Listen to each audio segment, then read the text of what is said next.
সাহাবায়ে কেরাম রিদওয়ানুল্লাহি আলাইহিম আজমাইন ধন দৌলত পাওয়ার পরে তাদের অবস্থা কেমন ছিল? আল্লাহ সুবহানাহু ওয়া তাআলা আয়াতে কারিমা নাজিল করলেন, লান তানালুল বিররা হাত্তা তুনফিকু মিম্মা তুহিব্বুন। আল্লাহ তাআলা বলেন, যতক্ষণ পর্যন্ত তোমরা প্রিয় জিনিসটি দান করতে না পারবে ততক্ষণ পর্যন্ত কল্যাণ অর্জন করতে পারবে না। যতক্ষণ পর্যন্ত প্রিয় বস্তুটি দান করতে না পারবে ততক্ষণ কল্যাণ অর্জন করতে পারবে না। আল্লাহ রাব্বুল আলামিন যখন এই আয়াতে কারিমা নাজিল করলেন, প্রিয় জিনিসটি দান করতে হবে, আনাস রাদিয়াল্লাহু তাআলা আনহু থেকে বর্ণিত, তিনি বলেন, আবু তালহা রাদিয়াল্লাহু তাআলা আনসারী সাহাবীদের মধ্যে মদিনায় অনেক সম্পদের মালিক ছিলেন। আবু তালহা রাদিয়াল্লাহু তাআলা মসজিদে নববীর পাশেই তার একটি বাগান ছিল। এই বাগানের মধ্যে একটি কূপ ছিল তার, যার নাম হলো বাইরুহা। রাসূলুল্লাহ সাল্লাল্লাহু আলাইহি ওয়াসাল্লাম এই বাগানে প্রবেশ করতেন প্রায় সময় এবং ওই কূপ থেকে মিষ্টি পানি পান করতেন।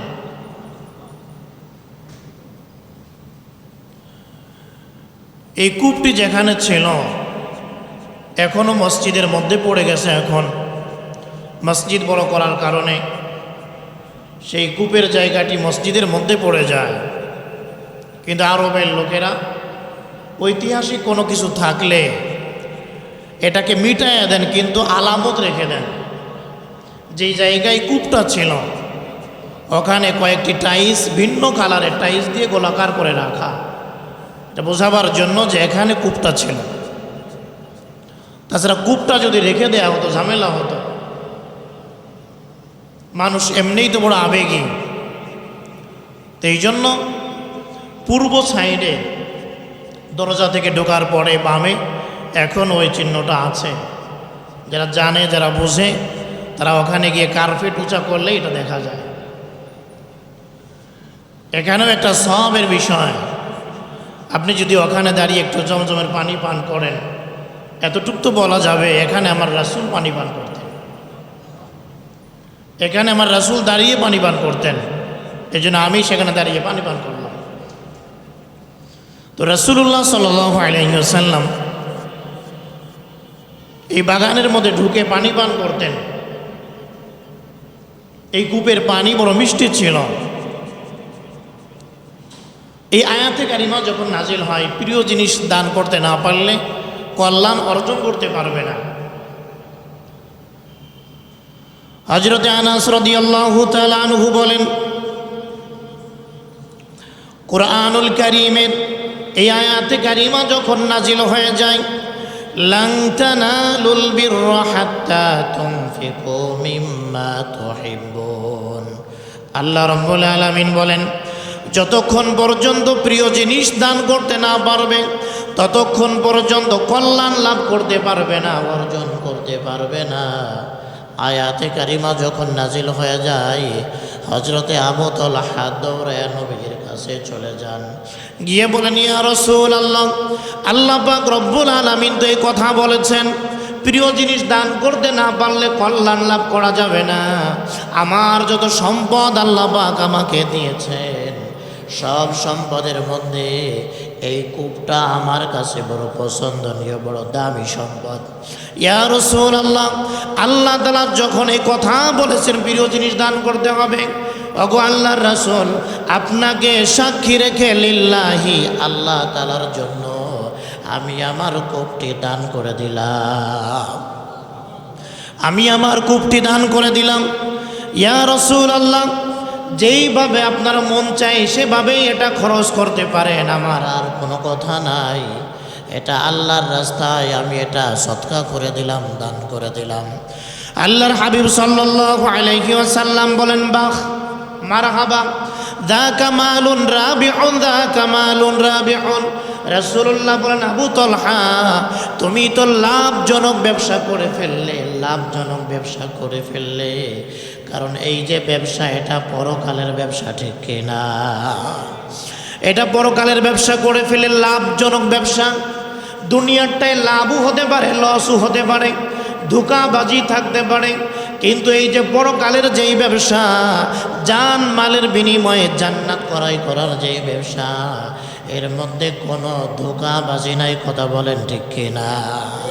তাজিদুহু ইনদাল্লাহ, আল্লাহ তাআলা বলেন পরিপূর্ণভাবে তোমরা আল্লাহ তাআলার কাছে এর বিনিময় পাবে, এর পুরস্কার তোমরা পেয়ে যাবে।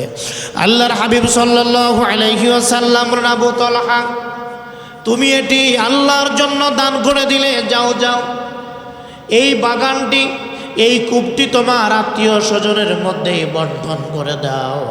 তাদের মধ্যে বন্টন করে দিলেও তুমি দানের পরিপূর্ণ সওয়াব তুমি পেয়ে যাবে। তোমার আত্মীয় স্বজনের মধ্যে বন্টন করে দাও, দূরে দেওয়ার প্রয়োজন নাই, আপনজনদের মধ্যে এটা বন্টন করে দাও। এই যে হাদিস আমরা শুনলাম এখন, এর দ্বারা বোঝা যায় সাহাবা একরামের হৃদয়ে মালের মহব্বত কম ছিল, সাহাবা একরামের হৃদয়ে পরকালের ফিকির বেশি ছিল।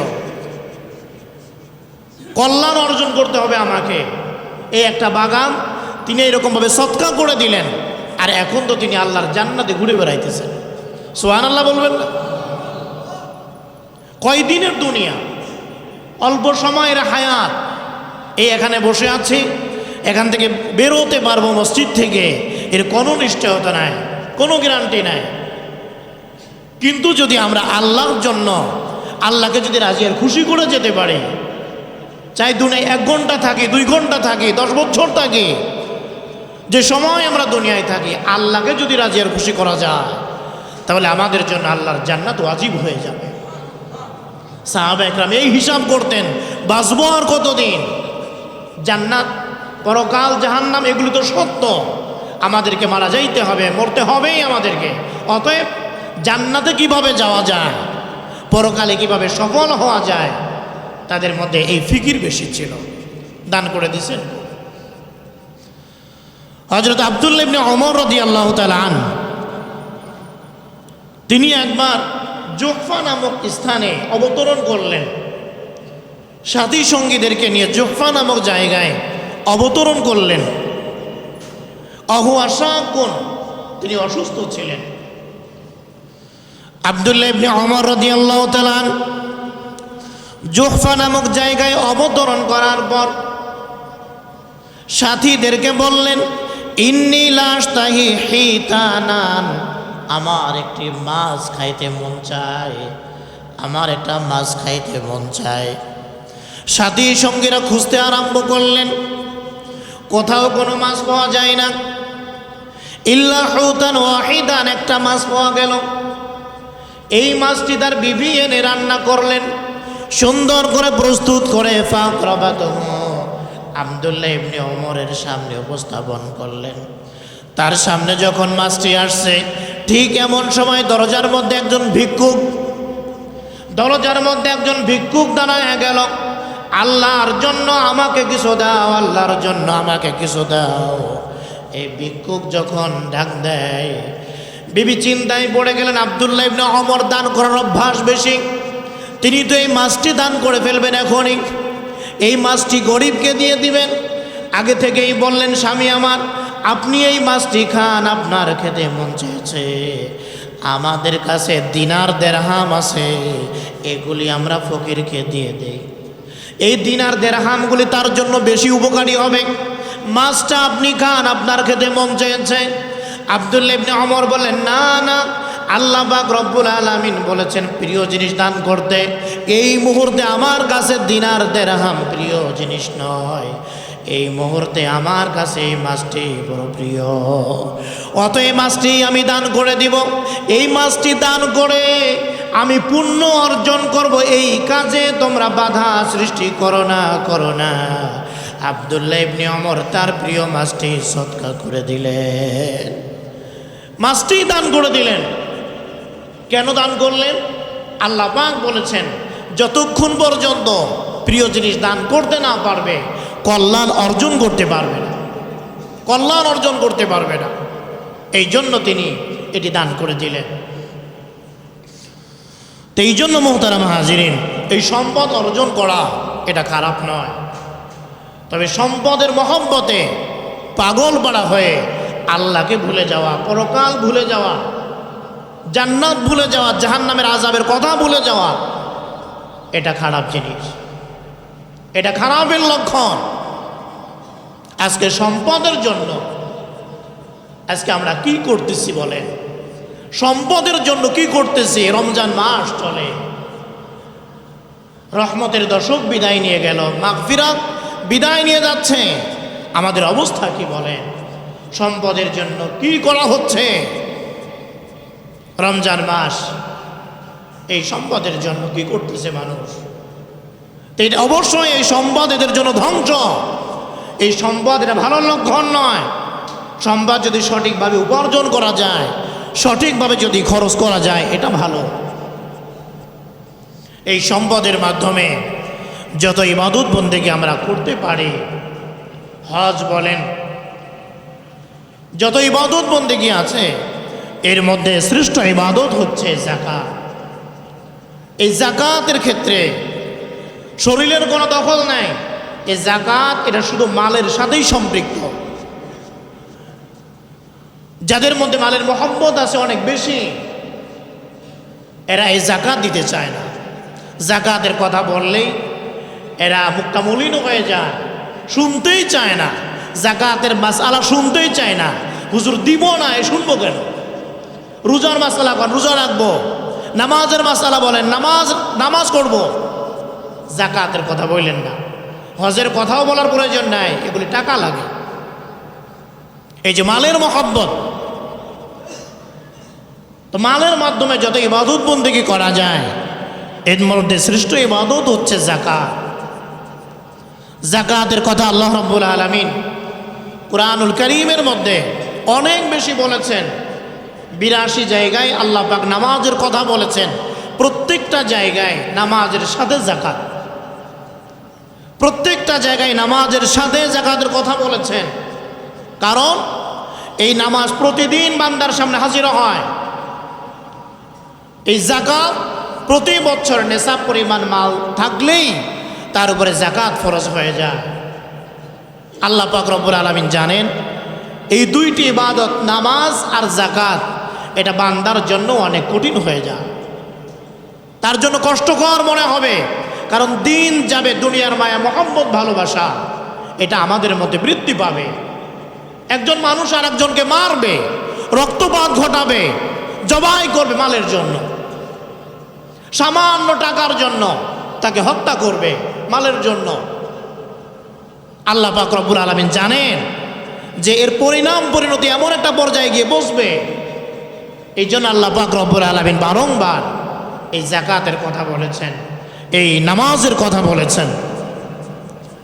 কুরআনুল কারীমের সূরা বাকারার মধ্যে আল্লাহ পাক রব্বুল আলামিন বলেন, ওয়া আকিমুস সালাতা ওয়া আতুজ যাকাত ওয়ারকাউ মা'আর রাকিঈন।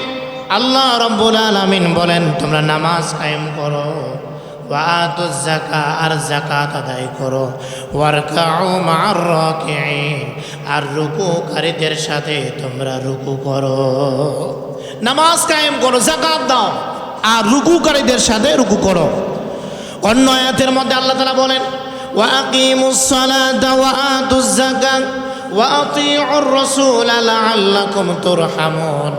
আল্লাহ রাব্বুল আলামিন বলে, বান্দা নামাজ কায়েম করো আর যাকাত আদায় করো, নামাজ কায়েম করো আর যাকাত আদায় করো। ওয়া আতিউর রাসূল, রাসূলের ইতাআত করো, রাসূলের আনুগত্য করো। লাআল্লাকুম তুরহামুন, যাতে করে তোমরা সফল কাম হতে পারো, যাতে করে তোমরা কামিয়াব হতে পারো। যাকাতের কথা বলেছেন, যেখানেই নামাজের কথা সেখানেই যাকাতের কথা। আল্লাহ পাক রব্বুল আলামিন বলেন, খুয মিন আমওয়ালিহিম সাদাকাতান তুতাহিরুহুম ওয়া তুযাক্কিহিম বিহা ওয়া সাল্লি আলাইহিম।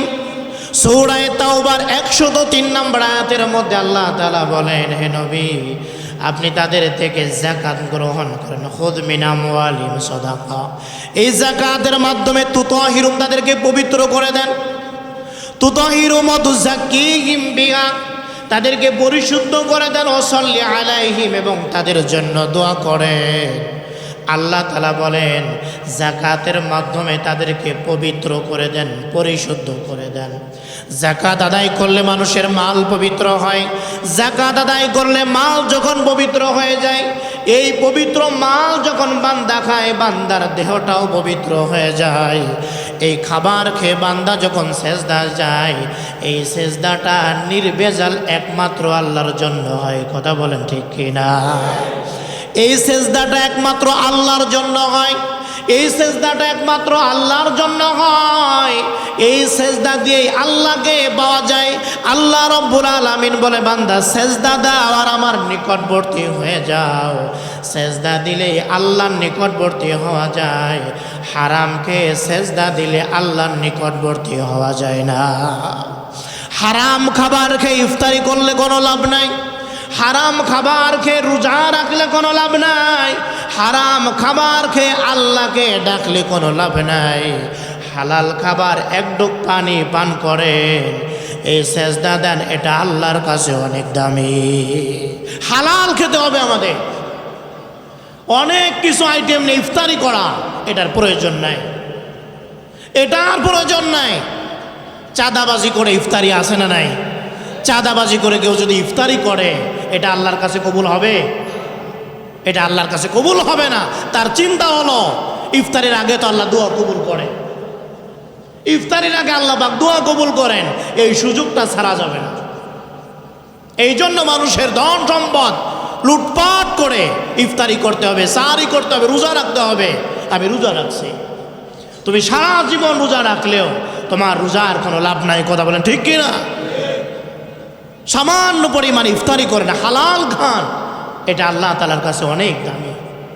স্পষ্ট হাদিস, রাসূল বলেছেন যে শরীরের মধ্যে হারাম প্রবেশ করে, হারাম প্রবেশ করে, যেই শরীরের মধ্যে হারাম প্রবেশ করে, এই শরীর আল্লাহর জান্নাতের জন্য হারাম। যেই শরীরে হারাম ঢুকছে, এই শরীর আল্লাহর জান্নাতের জন্য হারাম। যাবে কোথায়? আল্লাহর জাহান্নামে যাবে। আপনি যেই হন না কেন, আপনি সামনের কাতারে নামাজ পড়েন, আপনি মার দেওয়া কাপড় পরে টুপি মাথায় দিয়ে সামনের কাতারে নামাজ পড়বেন, আপনার এই সেজদার কোনোই দাম নাই। একজন রিকশাওয়ালা এক ডোক পানি পান করেছে, হালাল খাবার খেয়েছে, কয়েকটা মুড়ি দিয়ে ইফতারি করেছে, তার সেজদার দাম আল্লাহর কাছে অনেক বেশি। তার সেজদার দাম আল্লাহর কাছে বেশি, কিছুই মনে হয় না। মানুষের থেকে এইরকম অন্যায় ভাবে, তার কোনো শ্রম নাই, তার চেষ্টা নাই, কিচ্ছু নাই। এই দোকানের সামনে না আসে ঝাড়ু দেয়, এই দোকানের সামনে না আসে পরিষ্কার করে, কোনো কাজ নাই। গিয়ে না এসে তার থেকে টাকাগুলো এনে পেটের মধ্যে ঢুকাচ্ছেন, পরিবারকে খাওয়াচ্ছেন। ইয়াকুলুনা ফি বুতুনিহিম নার, আল্লাহ তাআলা বলেন এরা তো খায় না, এরা পেটের মধ্যে জাহান্নামের আগুন ঢুকায়। ফি বুতুনিহিম নার, এরা জাহান্নামের আগুন ঢুকায়, জাহান্নামের আগুন ঢুকায়। কি মনে করেছেন আপনি দুনিয়া এভাবেই চলবে? আপনার জীবন কি এভাবেই শেষ হবে? এরপরে আর জিন্দেগি নাই, এরপরে জিন্দেগি আছে। কেমন জিন্দেগি আপনি কল্পনাও করতে পারবেন না। আল্লাহ তাআলা আমাদেরকে বুঝার তৌফিক দান করেন। আল্লাহ রাব্বুল আলামিন বলেন, ওয়াকরনা ফি বুয়ুতিকুন্না ওয়ালা তাবাররাজনা তাবাররুজাল জাহিলিয়াতিল উলা। আল্লাহ রাব্বুল আলামিন বলেন, আল্লাহ তাআলা নারীদের পর্দার কথা বলতে গিয়েও আল্লাহ তাআলা যাকাতের কথা বলেছে। আল্লাহ পাক বলেন, হে নারীগণ, ওয়াকরনা ফি বুয়ুতিকুন্না, তোমরা তোমাদের ঘরের মধ্যে অবস্থান করো, জাহিলিয়াতের জামানার মহিলাদের মতো উলঙ্গ হয়ে তোমরা বাইরে ঘোরাঘুরি করো না, সাজসজ্জা প্রকাশ করে বেড়াইও না। ওয়ালা তাবাররাজনা তাবাররুজাল জাহিলিয়াতিল উলা। এরপরে আল্লাহ তাআলা বলেন, ওয়া আকিমনাস সালাহ, নামাজ কায়েম করো, ওয়া আতিনাজ যাকাত, যাকাত আদায় করো। আয়াতে কারিমা দ্বারা বোঝা যায় পুরুষ ব্যবসায়ী যেমন যাকাত আদায় করবে, ঘরের মা বোনেরাও তারা যদি যাকাত দেওয়ার মতো অর্থের মালিক হয়ে যায়, তাদেরকেও যাকাত দিতে হবে, তাদেরকেও যাকাত দিতে হবে। যেই মা বোনেরা নেশাব পরিমাণ মালের মালিক, এই বছর 95,000 টাকা, 95,000 টাকা যদি থাকে, অথবা এর সমমূল্যের কোনো মাল সামানা যদি থাকে, স্বর্ণ অলংকার থাকে, সব মিলিয়ে যদি 95,000 টাকা হয়ে যায়, তাহলে তার উপরে এই যাকাত ফরজ। মোহরের টাকা আছে মা বোনের কাছে, এই টাকা আছে নেশাবের থেকে অনেক বেশি, তাহলে আপনাকে যাকাত দিতে হবে। আপনি যদি না দেন, এটা আপনার গুনাহ হবে। স্বামী আপনার থেকে যদি দিয়ে দেন, এটা ইহসান হলো, দয়া হলো। স্বামী যদি না দেয়, এই জন্য স্বামী গুনাহগার হবে না, গুনাহগার হবে কে? স্ত্রী হবে, কারণ এটা তার উপরে ফরজ, এটা তার উপরে ফরজ, তাকে এটা আদায় করতে হবে। এরপর আল্লাহ রাব্বুল আলামিন বলেন, ইন্নামা ওয়ালিয়ুকুমুল্লাহু ওয়া রাসূলুহু, আমাদের বন্ধুকে, আমাদের আপনকে আল্লাহ পাক রব্বুল আলামিন এ কথা বলতে গিয়েও আল্লাহ তাআলা এই যাকাতের কথা বলেছেন। আল্লাহ রাব্বুল আলামিন বলেন, ইন্নামা ওয়ালিয়ুকুমুল্লাহু ওয়া রাসূলুহু ওয়াল্লাযীনা আমানুল্লাযীনা ইউকিমুনাস সালাতা ওয়া ইউতুনাজ যাকাতা ওয়া হুম রাকিউন। আল্লাহ রাব্বুল আলামিন বলেন, নিশ্চয় তোমাদের বন্ধু হলেন আল্লাহ। আমাদের বন্ধুকে আল্লাহ রাব্বুল আলামিন ওয়া রাসূলু, 2 নাম্বার রাসূলুল্লাহ সাল্লাল্লাহু আলাইহি ওয়াসাল্লাম। আল্লাহ এবং তার রাসূল আমাদের বন্ধু, আমাদের অভিভাবক। এরপরে আমাদের সবচাইতে আপনকে আল্লাহ রাব্বুল আলামিন বলেন, যারা ঈমান এনেছে, ইউকিমুনাস সালাহ, যারা নামাজ কায়েম করে, ওয়া ইউতুনাজ যাকাত, যারা যাকাত আদায় করে, আল্লাহ তাআলা বলেন তারাই তোমাদের বন্ধু। ঈমানদার ছাড়া কোনো বেঈমান মুমিনের বন্ধু হতে পারে না। ঈমানদার ছাড়া কোনো বেঈমান, কোনো নাফরমান ঈমানদারের বন্ধু হতে পারে না। কথা বলেন ঠিক কিনা? যদিও তারা বন্ধু সুলভ কথা বলে, আচরণ করে, কিন্তু কোনোদিন ঈমানদারের বন্ধু বেঈমান হতে পারে না, হতে পারে না। হয়তো বন্ধু সুলভ আচরণ করবে, কিন্তু ক্ষতি করার জন্যই করবে। কথা বলেন ঠিক কিনা? এরা ক্ষতি করবে সব সময়। হিন্দু, বৌদ্ধ, খ্রিস্টান, বেঈমান যারা, আল্লাহকে যারা মানে না, আল্লাহকে যারা মানে না, আল্লাহকে যাদের পছন্দ হয় না, এরা আপনারে পছন্দ করবে, এরা আপনারে বন্ধু বানাবে।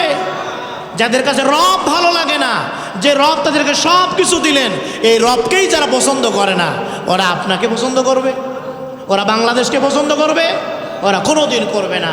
কেউ যদি মনে করে সে আমার বন্ধু, সে অবশ্যই ধোঁকার মধ্যে আছে। কথা বলেন ঠিক কি না?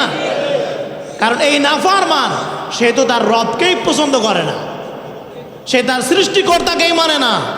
তোমাকে কিভাবে মানবে? তোমাকে কিভাবে পাত্তা দিবে সে? এই জন্য মোমেনদের 1 নাম্বার বন্ধু হচ্ছেন আল্লাহ এবং তার রাসূল, এবং মোমেনদের বন্ধু হচ্ছেন আরেক মোমেন, আর একজন ঈমানদার। তাকে ছাড়া অন্য কাউকে বন্ধু বানাবে না।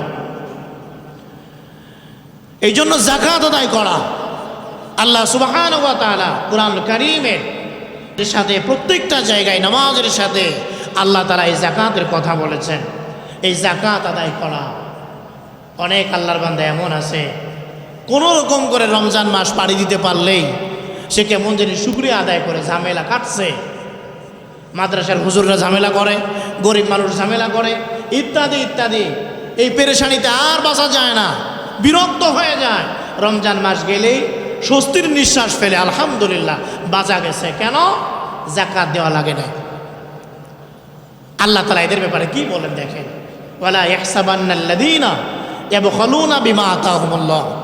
আল্লাহ রাব্বুল আলামিন সূরা বাকারার আলে ইমরানের 180 নম্বর আয়াত আল্লাহ তাআলা বলেন, আল্লাহ রাব্বুল আলামিন যাদেরকে সম্পদশালী করেছেন, এই সম্পদের ব্যাপারে, সম্পদ দান করার ব্যাপারে যারা কৃপণতা করে আর মনে করে খয়রুল লাহুম, এটা তাদের জন্য কল্যাণ, দিতে পারি না, এটা আমার লাভ হয়ে গেছে, এটা আমি লাভবান হয়ে গেছি, আল্লাহ তাআলা বলে না না, এটা তোমার জন্য কল্যাণকর হয় নাই, বাল হুয়া শাররুল লাহুম, এটা তোমার জন্য অকল্যাণ হয়ে গেছে। ফিদ দুনিয়া ওয়াল আখিরা, দুনিয়ার মধ্যেও এবং পরকালেও। এই দুনিয়ার মধ্যেও যাকাত না দেওয়ার কারণে এই সম্পদ যেখানে যেখানে লাগবে সেই জায়গায় নষ্ট করে ছাড়বে। হয় ঘরে আগুন লাগবে, হয় ব্যবসা বাণিজ্য ধ্বংস হবে, সন্তান অসুস্থ হবে, মারা যাবে, ইত্যাদি একটার পর একটা পেরেশানি আসবেই আসবে দুনিয়ায়। আর পরকালে তোর শাস্তি আছে। কিন্তু এই বান্দা মনে করে খায়রুল্লাহুম, এটা তার জন্য এটা কল্যাণকর, এটা তার জন্য অনেক ভালো হয়েছে, সে যাকাত দেয় নাই, সে লাভবান হয়ে গেছে। এইরকম লোক আছে না নাই? আল্লাহ তাআলা বলেন সাইয়ুতাওয়াকুনা মা বাখিলু ইয়াউমাল কিয়ামা, কিয়ামতের ময়দানে এই সম্পদ তার গলার সঙ্গে ঝুলায় দেয়া হবে। এই সম্পদ তার গলার সাথে ঝুলায় দেয়া হবে। যেটা আপনি যাকাত দিচ্ছেন না, অসহায় মানুষদেরকে দিলেন না, এইটা আপনার গলায় ঝুলিয়ে দেওয়া হবে। কোটি কোটি মানুষ দেখবে এই যে যাকাত ফাঁকি দিয়েছিল, এই লোকটা যাকাত দেয় নাই, আজকে দেখো তার পরিণাম কি। আল্লাহর হাবিব সাল্লাল্লাহু আলাইহি ওয়াসাল্লাম বলেন, মান আতাহুল্লাহু মালান, আল্লাহ পাক রব্বুল আলামিন যাকে মাল দিয়েছেন, ফালাম ইউআদ্দি যাকাতা, ওই ব্যক্তি যাকাত দিল না, মুসিলা লাহু মালুহু ইয়াউমাল কিয়ামা, কিয়ামতের ময়দান, মুসিবতের ময়দানে তার এই মাল সম্পদকে টেকো সাপের আকৃতিতে তৈরি করা হবে। বিষের কারণে সাপটা টেকো থাকবে, বিষ ধরা সাপের আকৃতিতে তৈরি করা হবে। রাসূলুল্লাহ সাল্লাল্লাহু আলাইহি ওয়াসাল্লাম বলেন, ইউতাওয়াকুহু ইয়াউমাল কিয়ামা, কিয়ামতের ময়দানে তার এই সম্পদ গলার সঙ্গে ঝুলিয়ে দেওয়া হবে। তুম্মা ইয়াখুযু বিলিহজিমাতাই, এই সাপ তার দুই চোয়ালের মধ্যে কামড়াইতে থাকবে। নাউজুবিল্লাহ বলেন। তার এই সম্পদ, এই মাল, এই সাপ দুই চোয়ালের মধ্যে কামড়াইতে থাকবে আর বলবে আনা মালুকা আনা কানজুকা, আমি তোমার মাল, আমি তোমার গচ্ছিত সম্পদ, আমি তোমার মাল জমা করে রেখেছিলে আর মনে করেছিলে এটা তোমার লাভবান হয়ে গেছ, এটা তোমার জন্য কল্যাণ হয়েছে।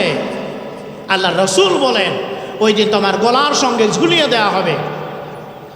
আল্লাহ তাআলা বলেন, ওমা আতাইতুম মির রিবা লিয়ারবুয়া ফি আমওয়ালিন নাস, আল্লাহ তাআলা বলেন যে সকল লোক মানুষের সাথে সুদি লেনদেন করে, সুদি কারবার করে, তার ইচ্ছা হচ্ছে আমার মালটা মানুষের মালের সঙ্গে মিশে বৃদ্ধি পাবে, আমি লাভবান হয়ে যাব।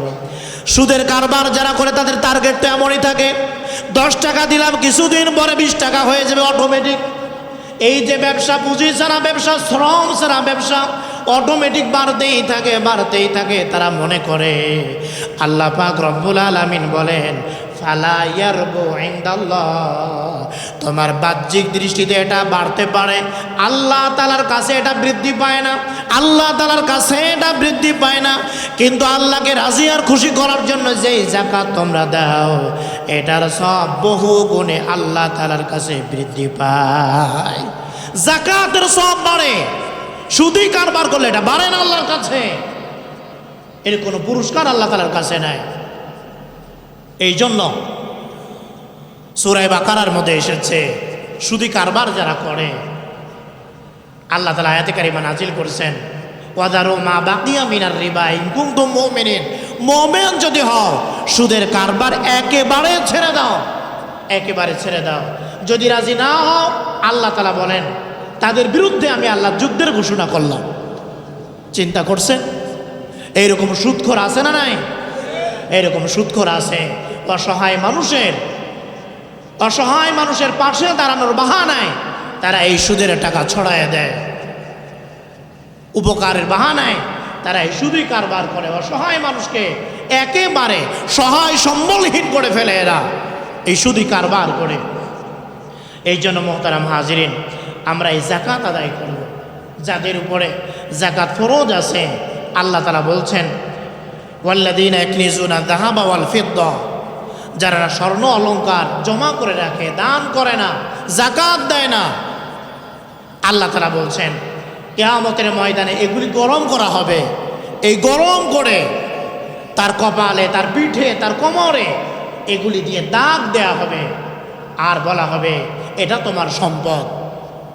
যাকাতের মাধ্যমে আমাদের দেশে, আমাদের রাষ্ট্রে, আমাদের সমাজে শান্তি শৃঙ্খলা, সবাই কম বেশি কিছু খেয়ে বাঁচতে পারে, এই ব্যবস্থা হতে পারে যাকাতের মাধ্যমে। সুদের মাধ্যমে গরিব আরো গরিব হবে, মরা আরো মরবে, এটা হলো সুদের ফল। আর যাকাতের ফল হচ্ছে সবাই কম বেশি খেয়ে পড়ে বাঁচতে পারবে। এই জন্য আল্লাহ পাক রব্বুল আলামিন যাকাতের বিধান দিয়েছেন।